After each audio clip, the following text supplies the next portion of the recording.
Sermon 176 de saint Augustin, la grâce de Dieu. Première lettre à Timothée, chapitre 1, versets 15 à 16, psaume 94, versets 2 et 6, Luc, chapitre 17, versets 12 à 19. Écoutez attentivement, mes frères, ce que le Seigneur daigne nous enseigner par ses divines écritures. C'est de lui que vient la vérité. Recevez-la par mon ministère. La première lecture est tirée de l'apôtre.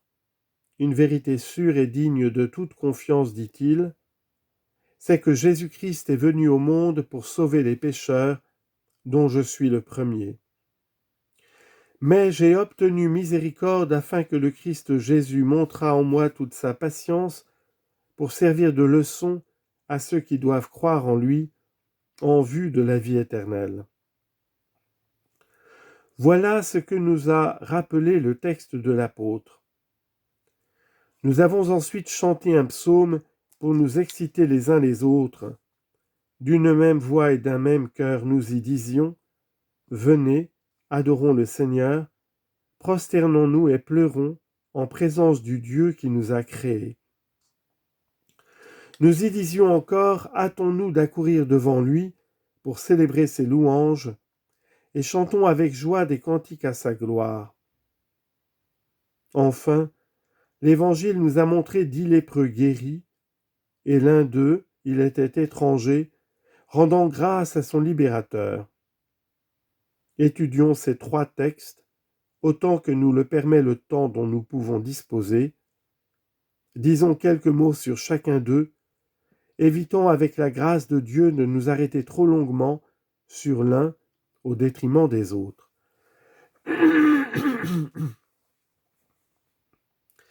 L'apôtre veut d'abord nous apprendre à rendre grâce.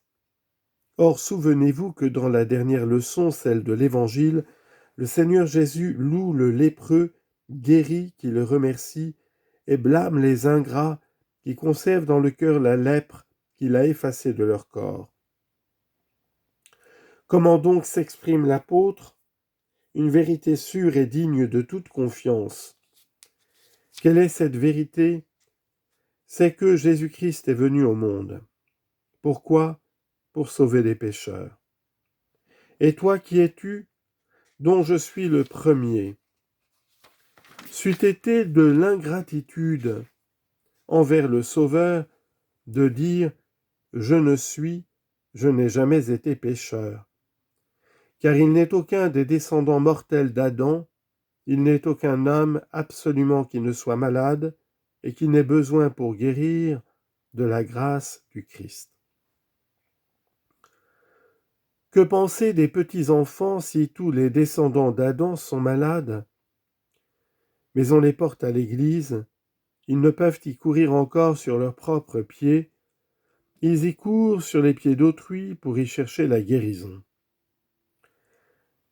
L'Église, notre mère, leur prête en quelque sorte les pieds des autres pour marcher, le cœur d'autrui pour croire et pour confesser la foi, la bouche d'autrui encore. Si la maladie qui les accable vient d'un péché qu'ils n'ont pas commis, n'est-il pas juste que la santé leur soit rendue par une profession de foi, faite par d'autres en leur nom ?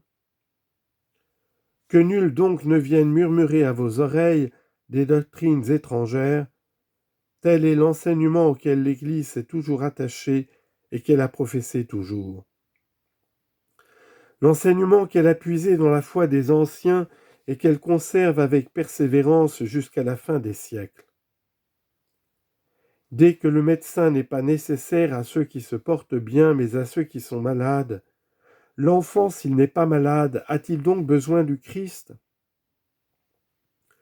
Pourquoi, s'il a la santé, ce qu'il aime le porte-t-il au médecin ? S'il était vrai qu'au moment où il court à lui entre des bras dévoués, ils n'eussent aucune souillure originelle, pourquoi ne dirait-on pas dans l'Église, même à ceux qui les présentent, loin d'ici ces innocents, ceux qui se portent bien n'ont pas besoin de médecins, mais ceux qui sont malades. Le Christ n'est pas venu appeler les justes, mais les pécheurs. Matthieu 9, versets 12 et 13. Jamais pourtant l'Église n'a tenu ce langage, elle ne le tiendra jamais. À chacun donc, mes frères, de dire ce qu'il peut en faveur de ces petits qui ne peuvent rien dire. Si l'on a soin de recommander aux évêques de veiller sur le patrimoine des orphelins, avec combien plus de soin encore ne doit-on pas leur recommander de veiller sur la grâce des petits-enfants ?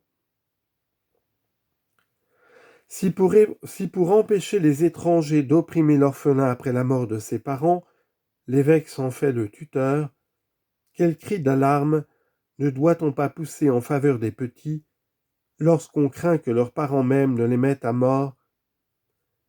Ne doit-on pas répéter avec l'apôtre une vérité sûre et digne de toute confiance, c'est que Jésus-Christ est venu au monde uniquement pour sauver les pécheurs?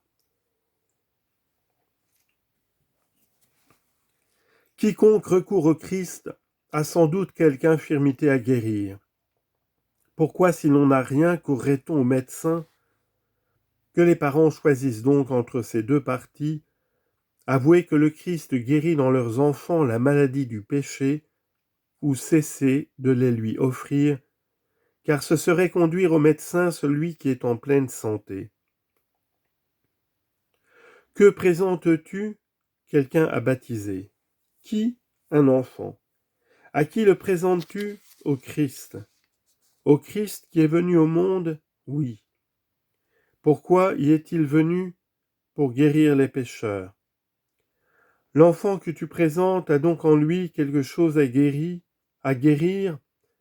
Si tu dis oui, cet aveu sert à dissiper son mal, il le garde. Si tu dis non.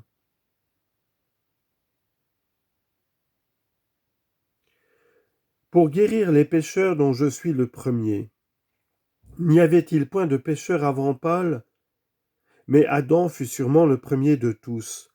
La terre était couverte de pécheurs lorsqu'elle en fut purifiée par le déluge, et combien depuis se sont multipliés les pécheurs?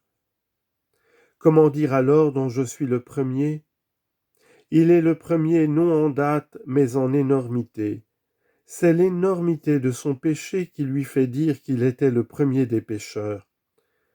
Ne dit-on pas, par exemple, qu'un homme est le premier des avocats pour exprimer non pas qu'il plaide depuis plus longtemps que les autres, mais qu'il l'emporte sur eux? Aussi bien, voici comment il dit ailleurs qu'il était le premier des pécheurs: « Je suis le dernier des apôtres, je suis indigne du nom d'apôtre, parce que j'ai persécuté l'Église de Dieu. » 1 Corinthiens 15, 9. Aussi bien, voici comment il dit ailleurs qu'il était le premier des pécheurs: « Je suis le dernier des apôtres, je suis indigne du nom d'apôtre, parce que j'ai persécuté l'Église de Dieu. » 1 Corinthiens 15, 9.